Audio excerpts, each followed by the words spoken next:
나의 데미안. 윤은경.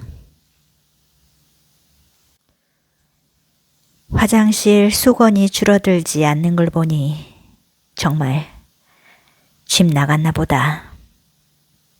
밥통을 열어봐도 줄어들지 않는 밥이 42시간이 넘는 걸 보니 그 자식 정말 집 나갔나 보다.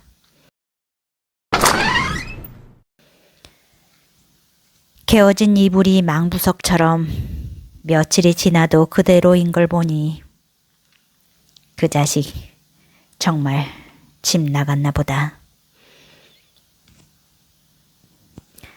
30개 가까이 되는 수건을 2번 쓰는 법이 없이 이틀이 멀다 하고 모자라 세탁기 돌리기 바쁜데 3일이 넘어도 빨래통이 차지 않는 걸 보고 있노라면 이제 웃을 일만 아님이 느껴진다. 우리 집 남자들은 먹성들이 좋아 음식하면 2번 상에 오를 일 없이 왕성한 식욕인지라 25년 동안 밥통 코드 뽑아 본 적이 없는데 그런 밥통이 그 녀석 하나 없다고 이틀이 넘었다는 시간이 밥통에 찍힐 줄이야. 큰아이가 집을 나갔다. 정확히 나와 한바탕 싸운 후 그 다음날 가방 하나에 별스럴 것 없는 짐 하나로 다시는 안 돌아올 듯 나간단 말 한마디 없이 나가버렸다. 26년 전 나처럼. 그럴 거라 예상하면서도 그 녀석 방에 들어가 평소에 있던 여행 가방이 없음을 눈으로 보는 순간 어이없게 드는 첫 생각은 엄마도 이런 기분이었을까 하는 생각에 헛웃음부터 났다. 놀랬다. 겁났다. 울음이 났다. 이런 감정들이 앞설 줄 알았는데 어이없게 이 상황이 헛웃음으로 앞서면 대부분의 부모들은 그런 말들을 한다.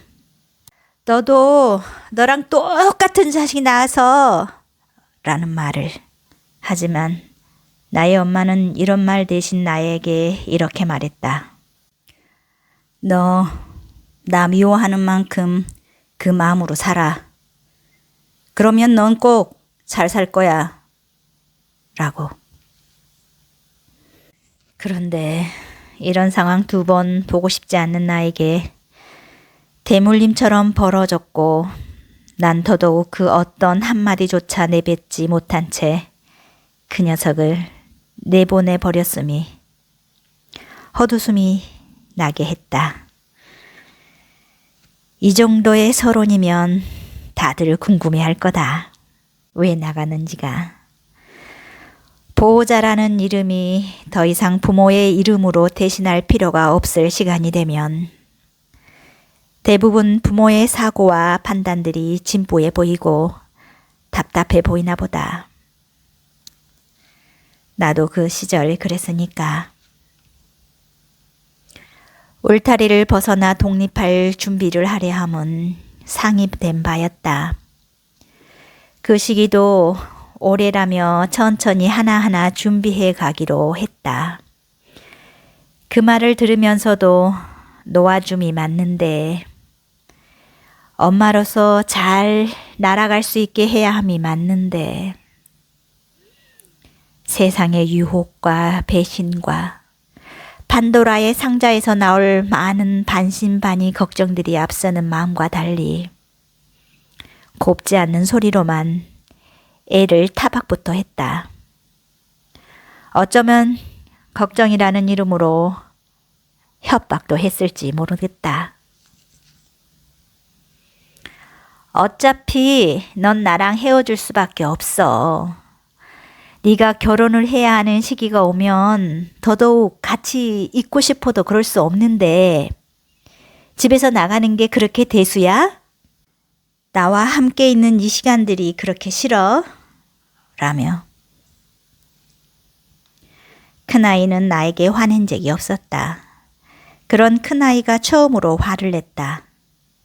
그 화의 탓이 나였다는 말에 그럴 거라 짐작했지만 그 녀석 입으로 확실하게 맞다고 듣자 인정한다기보다 반박으로 나섰기에 서로에게 상처 남기는 시간으로 남게 되었다.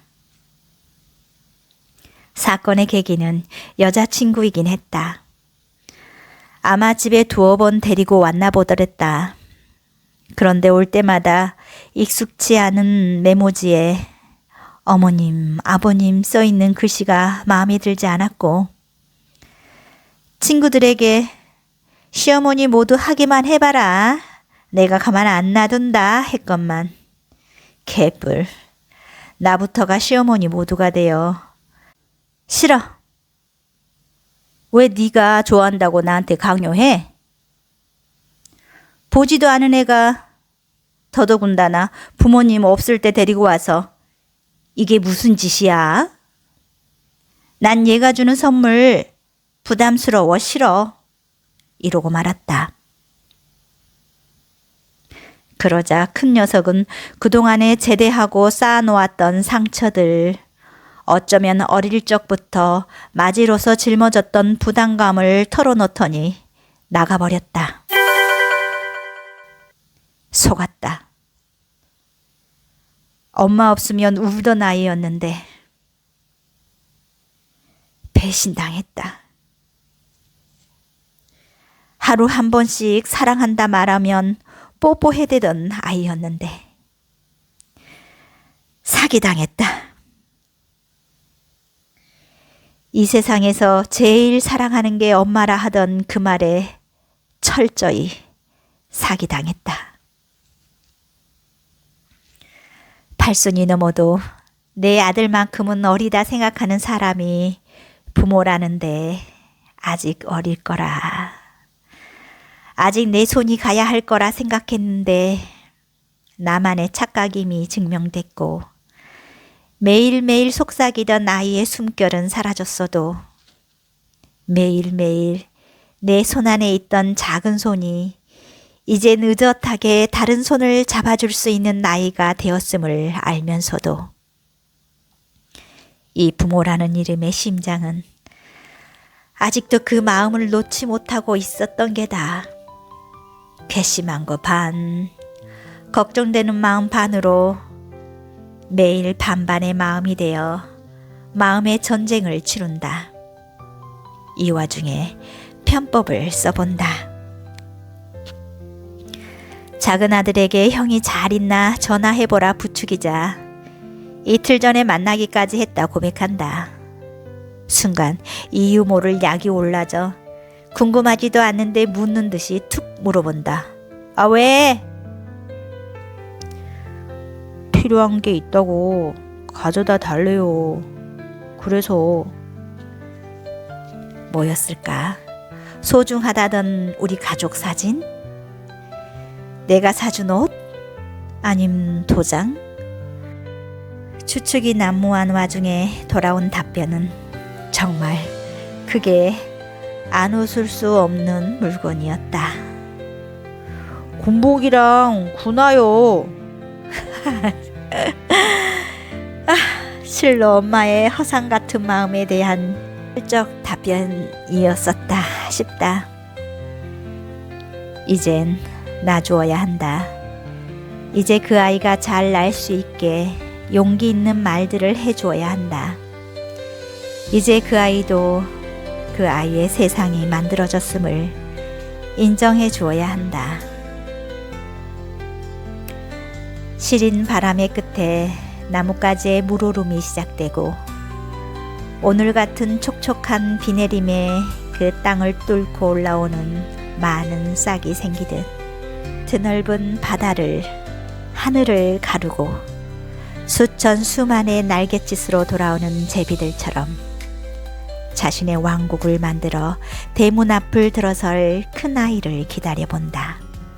그리고 너 같은 자식 낳아서 라는 말보다 그날 하지 못한 이 말을 읊조려 본다. 아들아, 누구보다도 생각 깊었던 너인데 어린 시절 아픈 동생 때문에 더 보살피지 못하고 다 이해할 거라 강요된 내 생각에 어린 너의 마음에 상처 준 거 미안해.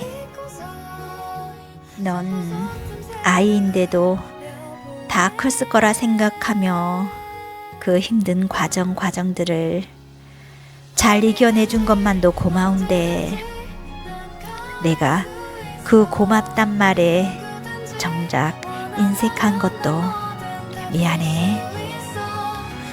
나의 아들로 와줘서 고맙다 라는 말을 땅을 적시듯 뺨을 촉촉하게 적시는 봄비처럼 흐르는 눈물을 훔치며 그 아이 마음에 스며들 수 있게 읊어본다.